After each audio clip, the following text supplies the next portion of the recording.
شروع اللہ کا نام لے کر جو بڑا مہربان نہایت رحم والا ہے۔ ایک طلب کرنے والے نے عذاب طلب کیا جو نازل ہو کر رہے گا، یعنی کافروں پر، اور کوئی اس کو ٹال نہ سکے گا، جو بلندیوں والے اللہ کی طرف سے نازل ہوگا، جس کی طرف روح القدس اور دوسرے فرشتے چڑھتے ہیں، اس روز نازل ہوگا جس کا طول 50,000 برس ہوگا۔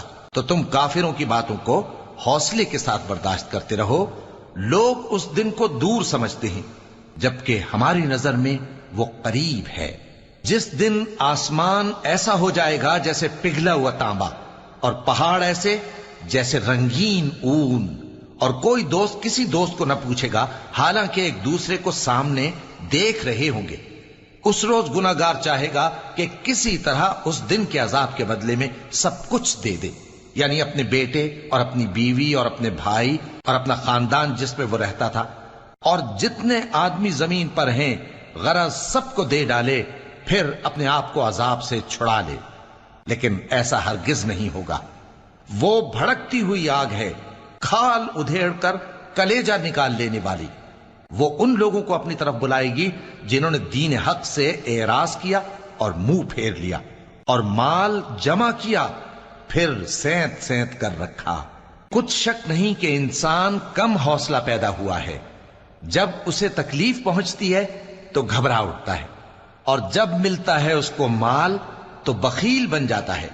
مگر نماز ادا کرنے والے جو نماز کا التزام رکھتے اور ہمیشہ پڑھتے ہیں، اور جن کے مال میں حصہ مقرر ہے، یعنی مانگنے والے کا اور نہ مانگنے والے کا، اور جو روز جزا کو سچ سمجھتے ہیں، اور جو اپنے پروردگار کے عذاب سے خوف رکھتے ہیں، بے شک ان کے پروردگار کا عذاب ہے ہی ایسا کہ اس سے بے خوف نہ ہوا جائے۔ اور جو اپنی شرمگاہوں کی حفاظت کرتے ہیں مگر اپنی بیویوں یا باندیوں سے کہ ان کے پاس جانے میں انہیں کچھ ملامت نہیں، اور جو لوگ ان کے سوا اور طریقے ڈھونڈیں تو وہ حد سے نکل جانے والے ہیں، اور جو اپنی امانتوں اور اپنے عہد و پیمان کا پاس کرتے ہیں، اور جو اپنی گواہیوں پر قائم رہتے ہیں، اور جو اپنی نماز کی پابندی کرتے ہیں، یہی لوگ جنتوں میں عزت و اکرام سے ہوں گے۔ تو اے نبی، ان کافروں کو کیا ہوا ہے کہ تمہاری طرف دوڑے چلے آتے ہیں، دائیں اور بائیں سے گروہ گروہ ہو کر جمع ہوتے جاتے ہیں؟ کیا ان میں سے ہر شخص یہ امید رکھتا ہے کہ نعمت کے باغ میں داخل کیا جائے گا؟ ہرگز نہیں۔ ہم نے ان کو اس چیز سے پیدا کیا ہے جسے یہ جانتے ہیں۔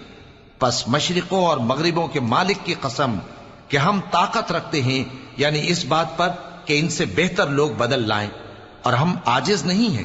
تو اے پیغمبر، ان کو باطل میں پڑے رہنے اور کھیل لینے دو، یہاں تک کہ جس دن کا ان سے وعدہ کیا جاتا ہے وہ ان کے سامنے آ موجود ہو۔ اس دن یہ قبروں سے نکل کر اس طرح دوڑیں گے جیسے کسی مقابلے کے نشان کی طرف دوڑے جا رہی ہوں۔ ان کی آنکھیں جھک رہی ہوں گی اور ذلت ان پر چھا رہی ہوگی۔ یہی وہ دن ہے جس کا ان سے وعدہ کیا جاتا تھا۔